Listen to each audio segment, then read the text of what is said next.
Halo Sobat Podcast AI, malam ini kita masuk lebih dalam lagi ke bagian sekolah yang katanya bahkan guru-gurunya pun malas memasukinya, dengan judul Laboratorium IP. Ruangan yang penuh tabung reaksi, botol-botol kimia, dan alat eksperimen aneh. Tapi lab ini sudah bertahun-tahun tidak pernah digunakan. Kenapa? Katanya, ada sesuatu yang lebih dari sekadar tumpukan debu dan bau asam. Kali ini kita ikuti cerita Rian.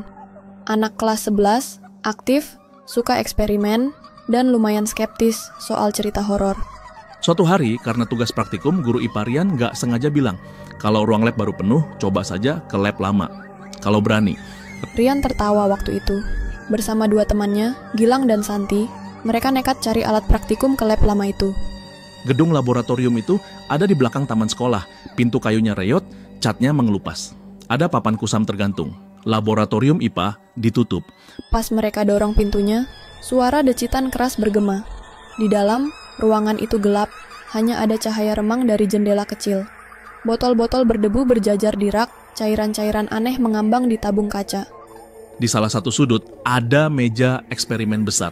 Dan di atasnya, alat-alat kimia berserakan, seperti habis dipakai. Padahal lab ini katanya sudah belasan tahun tidak disentuh. Gilang iseng menyalakan bunsen kecil. Api biru menyala.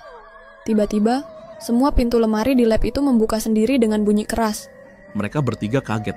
Rian mencoba ketawa, pasti karena angin. Tapi Santi menunjuk ke arah papan tulis. Di papan tulis, ada tulisan baru yang samar, seolah digores pakai kapur tua. Jangan ganggu eksperimen kami. Gilang langsung matiin bunsen. Tapi, api itu tidak mau padam. Malah menyala makin besar. Berwarna biru kehijauan. Dari dalam lemari bahan kimia, tiba-tiba terdengar suara ketukan. Pelan, beraturan, seperti sesuatu yang minta dibebaskan. Rian bilang, ayo pergi.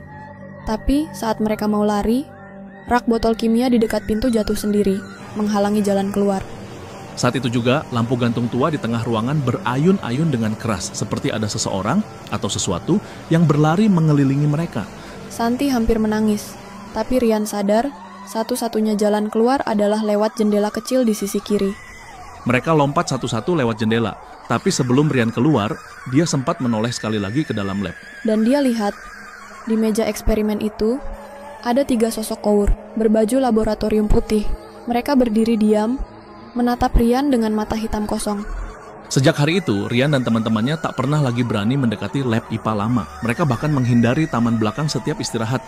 Dan anehnya, setiap sore menjelang maghrib, kalau melewati dekat gedung lab itu, masih suka tercium bau kimia. Dan kadang-kadang, terdengar suara bunsen menyala. Padahal ruangan itu masih resmi ditutup.